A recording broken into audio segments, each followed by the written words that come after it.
خدا کے زندہ اور پاک کلام میں سے پیدائش کی کتاب اس کا 36 باب۔ اور عیسو یعنی ادوم کا نسب نامہ یہ ہے۔ عیسو کنانی لڑکیوں میں سے ہتی ایلون کی بیٹی ادا کو اور ہوی سبون کی نواسی اور انا کی بیٹی اوہلیبامہ کو اور اسماعیل کی بیٹی اور نبایوت کی بہن بشامہ کو بیاہ لایا۔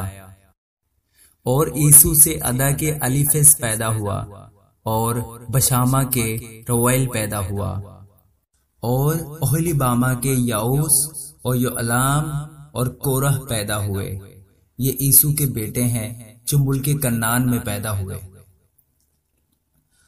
اور عیسو اپنی بیویوں اور بیٹے اور بیٹیوں اور اپنے گھر کے سب نوکر چاکروں اور اپنے چوپایوں اور تمام جانوروں اور اپنے سب مال اسباب کو جو اس نے ملک کنعان میں جمع کیا تھا لے کر اپنے بھائی یعقوب کے پاس سے ایک دوسرے ملک کو چلا گیا، کیونکہ ان کے پاس اس قدر سامان ہو گیا تھا کہ وہ ایک جگہ رہ نہیں سکتے تھے، اور ان کے چوپایوں کی کثرت کے سبب سے اس زمین میں جہاں ان کا قیام تھا گنجائش نہ تھی۔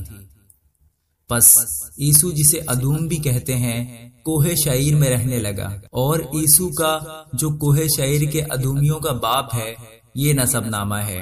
عیسو کے بیٹوں کے نام یہ ہیں: الیفز عیسو کی بیوی ادا کا بیٹا، اور رویل عیسو کی بیوی بشامہ کا بیٹا۔ الیفز کے بیٹے تیمان اور عمر اور صفو اور جاتام اور کنز تھے، اور تمنا عیسو کے بیٹے الیفز کی حرم تھی، اور الیفز سے اس کے امالیک پیدا ہوا۔ سو عیسو کی بیوی ادا کے بیٹے یہ تھے۔ رویل کے بیٹے یہ ہیں: نہت اور زارہ اور سما اور مزا، یہ عیسو کی بیوی بشامہ کے بیٹے تھے۔ اور اوہلیبامہ کے بیٹے جو انا کی بیٹی سبعون کی نواسی اور عیسو کی بیوی تھی یہ ہیں: عیسو سے اس کے یعوس اور یعلام اور کورہ پیدا ہوئے۔ اور عیسو کی اولاد میں جو رئیس تھے سو یہ ہیں: عیسو کے پہلوٹے بیٹے الیفز کی اولاد میں رئیس تیمان، رئیس عمر، رئیس صفو، رئیس کنز، رئیس کورہ، رئیس جاتام، رئیس امالی۔ یہ وہ رئیس ہیں جو الیفز سے ملک ادوم میں پیدا ہوئے اور ادا کے فرزند تھے۔ اور رویل بن عیسو کے بیٹے یہ ہیں: رئیس نہت، رئیس زارہ، رئیس سما، رئیس مزا۔ یہ وہ رئیس ہیں جو رویل سے ملک ادوم میں پیدا ہوئے اور عیسو کی بیوی بشامہ کے فرزند تھے۔ اور عیسو کی بیوی اوہلیبامہ کی اولاد یہ ہے: رئیس یعوس، رئیس یعلام، رئیس کورہ۔ یہ وہ رئیس ہیں جو عیسو کی بیوی اوہلیبامہ بنت انا کے فرزند تھے۔ سو عیسو یعنی ادوم کی اولاد اور ان کے فرزند یہ ہیں۔ اور شعیر ہوری کے بیٹے جو اس ملک کے باشندے تھے یہ ہیں: لوتان اور سوبل اور سبون اور انا اور دسون اور ایسر اور دیسان۔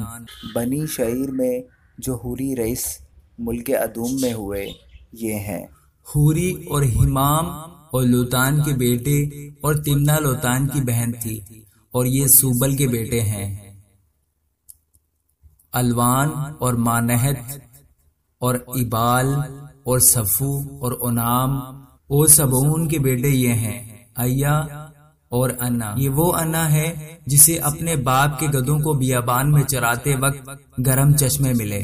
اور انا کی اولاد یہ ہے: دسون اور اوہلیبامہ بنت انا۔ اور دسون کے بیٹے یہ ہیں: ہمدان اور اشبان اور یتران اور کران۔ یہ ایسر کے بیٹے ہیں: بلحان اور زوآن اور اکان۔ دیسان کے بیٹے یہ ہیں: عوض اور ایران۔ جو ہوریوں میں سے رئیس ہوئے وہ یہ ہیں: رئیس لوتان، رئیس سوبل، رئیس سبون، رئیس انا، رئیس دسون، رئیس ایسر، رئیس دیسان۔ یہ ان ہوریوں کے رئیس ہیں جو ملک شعیر میں تھے۔ یہی وہ بادشاہ ہیں جو ملک ادوم پر بیشتر اس سے کہ اسرائیل کا کوئی بادشاہ ہو مسلط تھے۔ بالے بن باور ادوم میں ایک بادشاہ تھا اور اس کے شہر کا نام دنہابا تھا۔ بالے مر گیا اور یوباب بن زارہ جو بصراہی تھا اس کی جگہ بادشاہ ہوا۔ پھر یوباب مر گیا اور حشیم جو تیمانیوں کے ملک کا باشندہ تھا اس کا جانشین ہوا۔ اور حشیم مر گیا اور حدت بن بدت جس نے مواب کے میدانوں میں مدیانیوں کو مارا اس کا جانشین ہوا، اور اس کے شہر کا نام اویت تھا۔ اور حدد مر گیا، اور شملہ جو مشرکہ کا تھا اس کا جانشین ہوا، اور شملہ مر گیا، اور ساؤل اس کا جانشین ہوا۔ یہ رہوبوت کا تھا جو دریائے فرات کے برابر ہے۔ اور ساؤل مر گیا، اور بالحنان بن اکبور اس کا جانشین ہوا، اور بالحنان بن اکبور مر گیا، اور حدر اس کا جانشین ہوا، اور اس کے شہر کا نام پاؤ، اور اس کی بیوی کا نام محتبل تھا جو مترد کی بیٹی اور میزاحاب کی نواسی تھی۔ پس عیسو کے رئیسوں کے نام ان کے خاندانوں اور مقاموں اور ناموں کے موافق یہ ہیں: رئیس تمنا، رئیس الوا، رئیس یتید، رئیس اوہلیباما، رئیس ایلا، رئیس فنون، رئیس کنز، رئیس تیمان، رئیس مبسار، رئیس مجدل، رئیس ارام۔ ادوم کے رئیس یہی ہیں جن کے نام ان کے مقبوضہ ملک میں ان کے مسکن کے مطابق دیے گئے ہیں۔ یہ حال ادومیوں کے باپ عیسو کا ہے۔ آمین۔